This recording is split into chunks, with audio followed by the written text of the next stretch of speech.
कसैलाई भन्न नहुने 5 कुरा बताउँछु आज म तपाईलाई। नभन्नुस् कसैलाई यी 5 कुरा।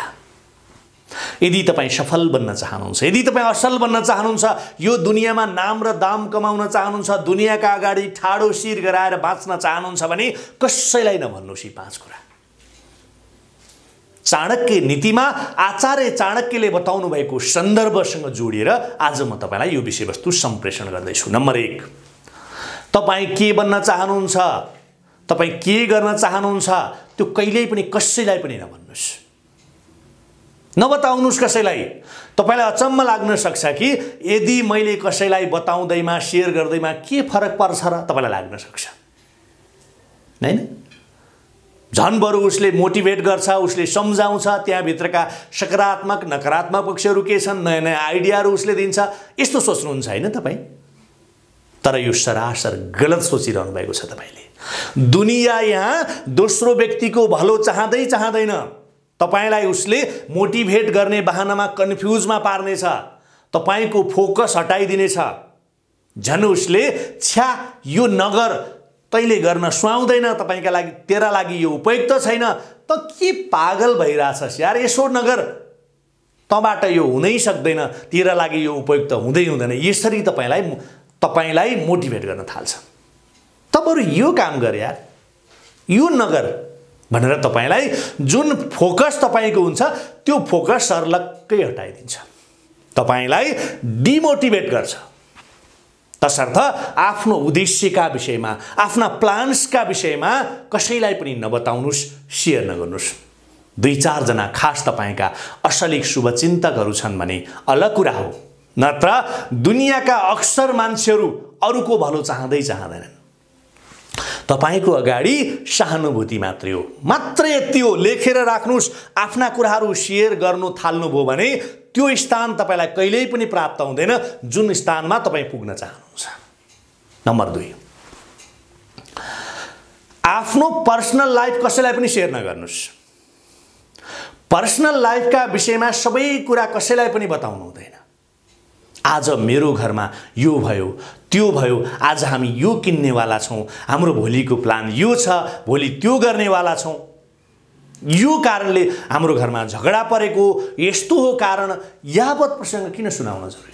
कोही मान्छे आयो, 2-4 महिना भयो चिन्जान भएको, उसलाई आफ्नो सारा घर परिवारका नाता कुटुम्बका बेली बिस्तारा हामी सबै उसलाई 1 कप चिया पनि खुवाउँछौँ अनि आफ्ना कुरा पनि सुनाउँछौँ। पर्सनल लाइफका विषयमा किन कुरा शेयर गर्नुहुन्छ तपाई?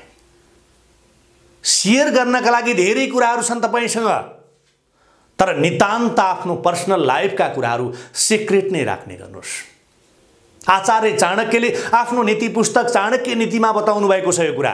तपाईलाई लाग्न सक्छ कि तपाईको प्रब्लम सुनेर उसले समाधान दिनेछ, समाधान बताइदिनेछ, समाधान गरिदिनेछ, समाधानको उपाय बताइदिनेछ, तपाईलाई सजेस्ट गर्नेछ, भाइ यो गर, त्यो गर, यो नगर, यस्तो हुँदैन, रियालिटी यस्तो हुँदै हुँदैन, तपाईलाई भन्न सक्छ। तर वास्तवमा यस्तो हुँदै हुँदैन। भ्रममा नपर्नुस् तपाई। दुनिया उल्टै मसला हाल्नेछ, मसला थप्नेछ, तपाईको पर्सनल कुरामा उसले चियाको गफ बनाउनेछ अर्को ठाउँमा गएर। तपाईको कमजोरीका रूपमा तपाईलाई प्रयोग गरेर भोलि मजाक बाहेक केही गर्ने छैन, तपाईलाई उपहास गर्ने हो, उसले आफ्नो चिया पिउने बहानाको गफ बनाएर तपाईलाई उडाउने हो, बस त्यो बाहेक केही हुनेवाला छैन। तपाईको अगाडि उ भावुक बन्नेछ, सहानुभूति पनि दिनेछ, कठै ओहो तिम्रो त यस्तो भएछ है, ओहो यस्तो नगर है, म पनि सक्दो सहयोग गर्छु, म पनि दुखी छु यो तिम्रो कुराले। सामुन्नेमा उसले यसरी दुःख पनि पोख्ला, सहानुभूति पनि देखाउला, तर उसले तपाईको पछाडि चुक्ली लाउने काम बाहेक अरू केही गर्नेवाला छैन, कुरा काट्ने काम गर्नेछ। फाल्तुका देखावट बाहेक केही गर्नेवाला छैन। अनावश्यक देखावट देखाएर उसले तपाईको पछाडि तपाईकै पिठ्युमा छुरा प्रहार गर्नेछ, किनकि तपाईका कमजोरी थाहा पायो भने उसले अब तपाईलाई युज गर्ने हो। चिन्नुस् तपाईले पनि एकछिनको सहानुभूतिका लागि आफूलाई समस्यामा नधकेल्नुस् प्लिज। धेरै घरका मान्छेहरूले, धेरै परिवारका मान्छेहरूले यो कुरा बुझ्नु जरुरी छ। शेयर नगर्नुस् आफ्ना कुराहरू। नम्बर 3, आफ्नो अच्छाइको पनि कहिल्यै कुरा शेयर नगर्नुस्। आफ्नो तारिफ कहिले आफै नगर्नुस्। दुनियाँले तपाईको तारिफ गरेको राम्रो सुनिन्छ, तर तपाईँ स्वयंले आफ्नो तारिफ गरेको कहिले पनि राम्रो सुनिँदैन र परिणाम पनि यसको राम्रो हुँदैन। मैले फलानुलाई यति गरिदिएँ, हलानुलाई यो गरिदिएँ, फलानुलाई त्यति गरेँ, यति सहयोग गरेँ मैले, उति सहयोग गरेँ मैले, यति पैसा सापड दिएको थिएँ, मैले यति हेल्प गरेको थिएँ, मैले नगरेको भए उसको हालत अर्कै हुन्थ्यो। यस्तो कुराहरू तपाईले गरिरहन जरुरी छैन। यो सरासर गलत काम तपाईबाट कहिल्यै पनि नहोस्। यदि तपाईबाट यी सबै काम भएको थियो त सुनाउनु किन जरुरी? कसैले जबरजस्ती गरेको त थिएन नि, कसैले जबरजस्ती गर्नै पर्छ भनेर त तपाईले गर्नु भएको थिएन नि, तपाईको इच्छा लाग्यो गर्नुभयो। अहिले किन शेयर गर्दै हुनुहुन्छ? यो हेल्प गर अथवा यो गर, मलाई गर, यो हेल्प गर गर भनेर कसैले भनेको थियो र? तपाईको इच्छा लाग्यो गर्नुभयो, राम्रो कुरा हो, तपाईले मद्दत गर्नुभयो। नगरेको भए उसको हालत के हुन्थ्यो होला माने मैले, तर एउटा कुरा बोल्ने चाहिँ होइन। यो कुराले तपाई स्वयं सेल्फिश हो भन्ने कुरा प्रमाणित गरिरहेको हुन्छ। म त्यो हो, म यस्तो हो, म उस्तो हो, यसरी आफूलाई केन्द्रमा राखेर आफ्नै गुणगान कहिल्यै पनि नगाउनुस्। अरूको भलाइ गर्नु सक्नुहुन्छ, गरिरहनुस्, तर यसलाई सुनाउँदै नहिँड्नुस्। यसले तपाईको इज्जत बढ्नुको सट्टा घटेर जान्छ। विचार पुर्याउनु पर्ने कुरा हो। कहिल्यै नभन्नुस् भयो सक्यो, गर्नुभयो, राम्रो गर्नुभयो, अझै गर्नुस्, तर बोलिरहनु जरुरी छैन। अर्को कुरा नम्बर 4, आफ्ना सिक्रेट्सहरू हुन्छन् नि, गोपनीयता हो, आन्तरिकताहरू पनि कहिल्यै पनि कसैलाई नबताउनुस्। यदि तपाईँ सफल बन्नु छ भने दुनियाँमा अरूका अगाडि ठाडो शिर बनाएर हिँड्न सक्ने, अरूका अगाडि शानदार जिन्दगी जिउने चाहना छ भने आज जुन कुरा मैले तपाईलाई भनिरहेको छु, यी कुराहरू तपाईले कसैलाई पनि नबताउनुस्। कसैसँग तपाईको एकदमै घनिष्ठ मित्रता छ, तपाईले आफ्ना रहस्यहरू, आफ्ना गोप्यताहरू उसलाई सब शेयर गर्नुभएको हुन्छ। तपाईँ एकचोटि सोच्नुस् त, तपाईको यो रहस्य यदि उसले अरू कसै सामु खोलिदियो भने, भनिदियो भने के हुन्छ? अब तपाईले उसलाई भन्नुहुन्छ कि मैले तँलाई एकदम विश्वास गरेर भनेको, तँलाई मैले एकदमै धेरै विश्वास गर्छु, त्यसै कारणले मैले बताएको छु, यो कुरा कसैलाई नभन्नु है। तपाईले यसरी भन्नुहुन्छ। अब तपाईले भन्नुभयो कि कसैलाई नभन्नुस् भनेर। दुनियाँमा कसैलाई नभन्नु भनेर भनेको कुरा गोप्य नै रहेको कहिले सुन्नु भएको छ? असम्भव कुरा हो यो। उसले भन्छ भन्छ भन्छ, तपाईले भन्नुभयो नभन्नु है, तर उसले नभन्नु है भनेको त झन् चाँडो भन्छ। लेखेर राख्नुस् यो कुरा।